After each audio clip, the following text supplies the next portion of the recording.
un petit tutoriel pour les élèves de ma collègue, j'espère que ce sera utile, pour faire le premier pas dans Sumo Paint. Donc, on va dans Chrome, Google Chrome, et on saisit dans l'Omnibox le mot Sumo espace Paint, et on clique sur la touche Retour du clavier, et on double-clique sur Sumo, Welcome to Sumo.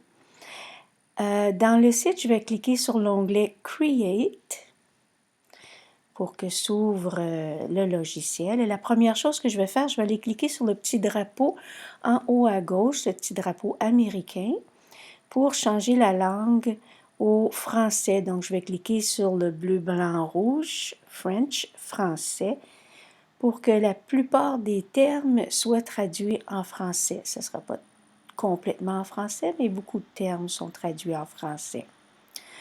Ensuite, je vais aller mettre ma fluidité et je vais la glisser jusqu'à 100% pour avoir beaucoup de peinture sur mon pinceau. Et ensuite, je vais aller cliquer sur le petit plus pour que mon canevas soit bien fixé sur ma table de travail. Et je vais aller dans le zoom, réduire un tout petit peu mon canevas à 80 quelque chose pour pouvoir tout voir mon canevas sur ma table de travail. Et je suis prête à commencer. Donc, je vais commencer par... je vais commencer par choisir une couleur dans ma pipette de couleur. Je vais choisir dans l'arc-en-ciel du bleu et je vais le choisir très foncé dans mon carré. Et je vais prendre l'outil pot de peinture. Je vais le surligner en cliquant dessus. Et je vais cliquer sur mon canevas et la couleur sélectionnée déborde partout sur le canevas. Je vais reprendre mon pinceau en cliquant dessus. Vous voyez, c'est en surbrillance.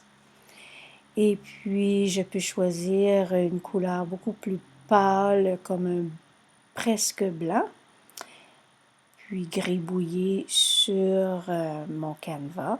Choisir dans la pipette de couleur un petit bleu plus pâle. Gribouiller encore.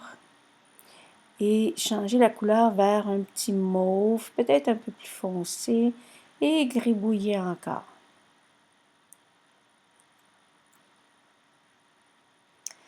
Maintenant, je vais prendre un outil amusant qui est l'outil d'étalement de couleur. Et puis en tenant mon doigt pressé et en le bougeant, ça va étaler la couleur. C'est un effet que je trouve bien amusant. Et puis, on dirait que ça commence à ressembler un tout petit peu peut-être à un sapin de Noël peut-être. J'ai entendu dire que vous faisiez des cartes de Noël. Alors, je vais reprendre mon pinceau et je vais aller choisir une forme de pinceau dans mes cachettes secrètes. Je vais aller choisir un petit pinceau 3 dimensions, une étoile, et recliquer sur la forme. Et je vais aller choisir un blanc, tout à fait blanc, dans le coin en haut à gauche de ma pipette de couleur. Et cliquer ici et là pour des petites étoiles. Je vais aller agrandir le diamètre de mon pinceau pour faire des étoiles plus grosses.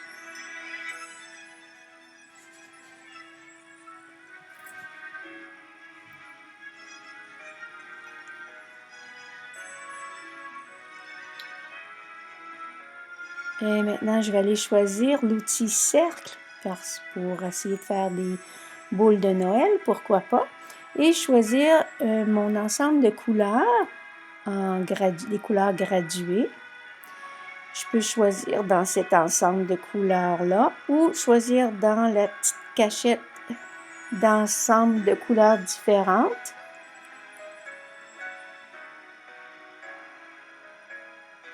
Ou dans un autre ensemble. Tiens, je vais choisir celui-ci qui me paraît très joli. et je reclique dans la fenêtre remplissage. Et là, je clique et je glisse avec ma souris pour créer des cercles ou des ovales, une petite boule de Noël.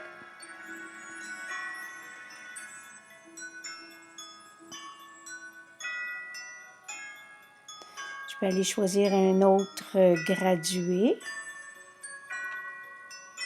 Tiens, un petit vert et jaune comme ça peut être joli. Ou faire une autre couleur de boule de Noël.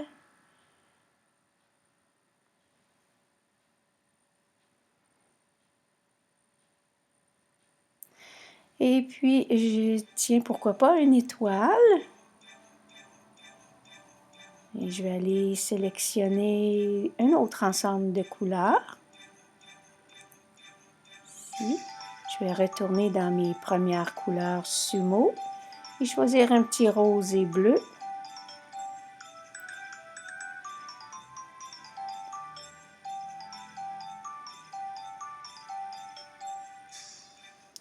Et là, je vais glisser mon étoile jusqu'à temps que ça fasse une forme que j'aime. Et voilà mon sapin de Noël.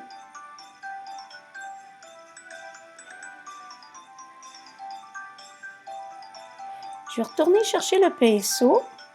Je vais aller sélectionner dans mon premier ensemble de formes de pinceau le pinceau ornement. C'est toujours du blanc qui est sélectionné. Alors si je clique, je vais voir que c'est beaucoup trop gros pour ce que je veux. Alors je reviens en arrière et je vais aller changer la grosseur de mon pinceau. Ça me paraît une belle grandeur. Maintenant, ce serait beaucoup trop long de faire des ornements comme ça. Alors, je vais y aller en sélectionnant divers styles. Donc, changer la grosseur, scattering. Et puis là, important, je vais pousser le spacing, l'espacement entre les ornements. Et vous voyez, quand je vais glisser mon pinceau, ça va s'éparpiller comme ça en changeant les grandeurs puis en changeant la direction du pinceau. Je peux agrandir le pinceau et continuer à ajouter des ornements qui font comme des petits flocons de neige de différentes grandeurs.